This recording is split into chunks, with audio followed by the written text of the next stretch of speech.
honest, because I thought, like, I grew up in a community where everybody shared my same story. Like, everybody was the child of immigrants, and our parents went through everything, and we were struggling and all of that. Like, it was so normal that in my mind I was like, yeah, this is so lame. Like, why would I want to tell anyone that?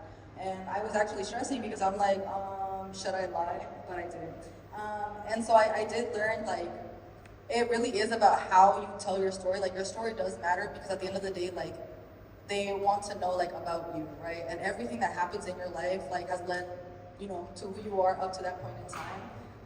But, like, basically, everybody writes their essays, like, in a very creative way, and that's kind of what, like, really gets you. So, like, my personal statement essay was a series of questions.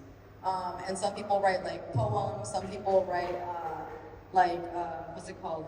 Like, they use, like, different structures and stuff like that. So it doesn't have to be, like, a full, like, 5-paragraph, like, intro body, like, conclusion, like, essay. Like, you can make it as creative as possible.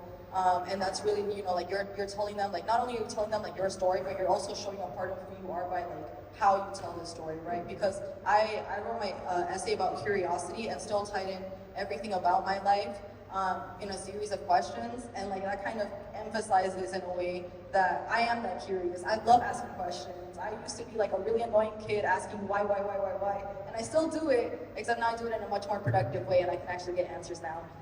So yeah, my essay, I'm also happy to share my essay with anyone. Like, actually, I love, like, you know, helping kids out with that, because I know it's really, really intimidating. But yeah, my essay was a series of questions. You can do whatever you want with that essay. It's, like, actually super open-ended. Anyone else?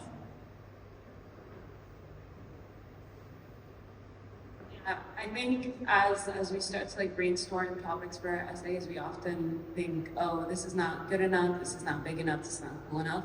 But I promise you, your story is unique. No one else has the same life as you. And it's so important to showcase that through your essay. I remember when I was brainstorming topics, I was talking to my dad, and he was like, don't mention Egypt, don't mention, like, any trouble. Like, why are you talking about that? Like, that's not important. Like, he had this idea that you had to be, like, perfect on paper in order to get into a university like Harvard. But I thankfully ignored his advice and decided to talk about the not so great parts of, like, having that experience and how that has shaped me as a person. And had I left that out, it would have been such an incomplete picture of who I am. So you really need to put all of you on paper for it to seem like a genuine application. Amazing. Very cool. Yeah, I think it's really cool that you can mess with structure as much as you want. I've had students write about, like, 2 different stories in one story. I've had, like, theater students write through script writing. You can really mess with it as long as you're showing it in a way that that person would understand. Just be vulnerable and, like, write with your heart. I always